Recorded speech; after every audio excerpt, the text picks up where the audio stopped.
Regresamos a esta edición de Al Cierre. Estamos en nuestro último bloque analizando la realidad de los llamados paraísos fiscales. Conversamos con don Germán Morales de la firma Deloitte y don Fran de Lima, es ministro de Economía de Panamá.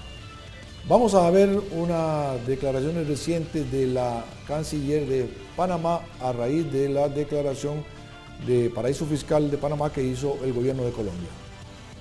Una comunicación de la canciller Holguín anunciando que viajará a Panamá el día viernes en compañía del director de la DIAN. De la misma manera, el ministro de Comercio de Panamá, el señor Arrocha, estará viajando a Colombia para una reunión con su homóloga, la ministra de Comercio, para tener conversaciones también en torno a esta situación.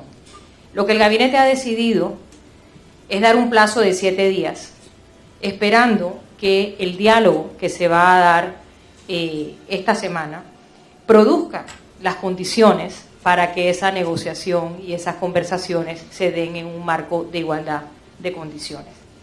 Cumplido el plazo de estos 7 días, Panamá entonces, de no darse las condiciones para que esa negociación se dé en igualdad de condiciones, Panamá se vería obligada a incluir a Colombia en la lista de países que discriminan contra Panamá y se vería obligada entonces a evaluar medidas de retorsión. Don Fran de Lima, bueno, como bien usted lo señalaba, esta declaración de la canciller de su país está en consonancia con lo que usted afirmaba anteriormente. ¿Qué impacto puede tener esto tanto para su país como para Colombia? Bueno, desde un punto de vista de Panamá, yo creo que el sentimiento generalizado de todos los panameños es que nos sentimos ofendidos por esta medida que ha tomado Colombia. Y te he hablado de todos los panameños, independientemente de nuestra afiliación política, vamos a apoyar al gobierno nacional la decisión que tomen. Hace un par de días el Consejo Nacional de Empresas Privadas hizo una conferencia de prensa pidiéndole al gobierno nacional que tome medidas para defender el buen nombre de nuestro país. Aquí, como dije, hay mucha inversión colombiana en nuestro país. En los últimos años hemos tenido una migración de colombianos también que han venido a buscar oportunidades en Panamá y se les ha abierto las puertas. Así que por eso, por el lado de Panamá, nos sentimos ofendidos por esta medida que ha aplicado Colombia y todos los panameños. Lo que ha hecho es unificar a todos los panameños en apoyar al gobierno en este sentido y ojalá que el gobierno, si en estos 7 días no se logre por la vía diplomática llegar a un entendimiento, entonces que Panamá use todas las herramientas que tiene para poder defenderse ante esta declaración que ha hecho Colombia. De un punto de vista económico, el daño es mucho mayor a Colombia que a Panamá. Y como mencioné, las inversiones colombianas que hay en Panamá son de miles de millones de dólares. Con esta medida, cuando esas empresas colombianas busquen a repatriar de vuelta a Colombia sus ganancias o sus regalías, van a tener que pagar una sobretasa de 33 o 35% ahora, cuando antes era 10%. Así que de verdad el impacto de un punto de vista económico es mayor hacia Colombia que hacia Panamá. Muy bien. Muchas gracias por su participación, don Fran de Lima. Muchas gracias por la oportunidad de compartir con nuestro hermano país de Costa Rica. Don Germán, tal vez usted desde el punto de vista técnico, usted es un técnico, pero estamos viendo que una situación de estos provoca una reacción que de alguna manera dificulta la relación entre dos países cuando vemos el término que incluso empleó el ministro de nos sentimos ofendidos. Sí, señor. ¿Pudiera buscarse alguna forma desde el punto de vista técnico que elaborara un informe de manera tal que no provoque reacciones de esta naturaleza? Sí, sobre todo pensemos que como Costa Rica, y pongo como ejemplo Costa Rica, ha estado en algún momento en esas listas de paraíso fiscal, lo que hizo fue hacer una determinada labor.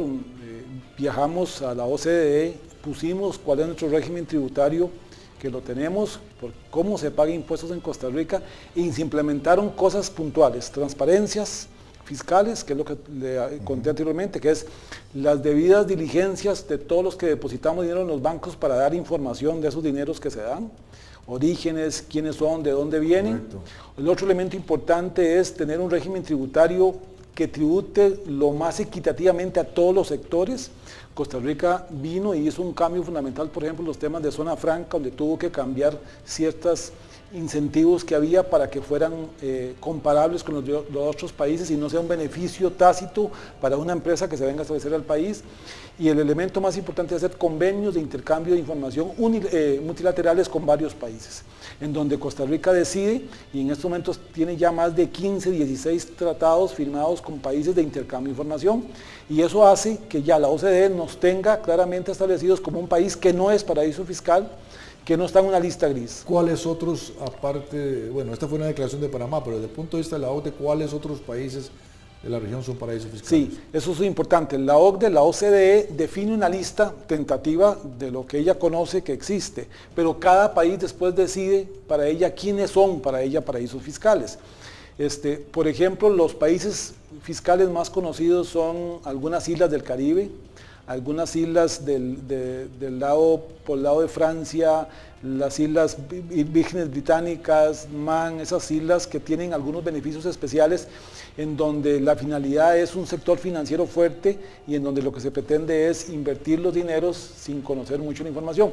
Esto es importante decirlo también. En Estados Unidos el estado de Delaware tiene condiciones de paraíso fiscal, el estado de Iowa tiene condiciones de paraíso fiscal, porque tenemos que entender que a veces yo como país puedo tener un régimen tributario para un cierto sector y eso no significa que yo sea un país que permite que venga inversión mal obtenida o diferente. Simplemente son regímenes tributarios que yo tengo para un determinado sector donde yo puedo perfectamente beneficiar a alguien o no cobrarle algo más. Pero ¿y eso no lo significa convierte en paraíso fiscal?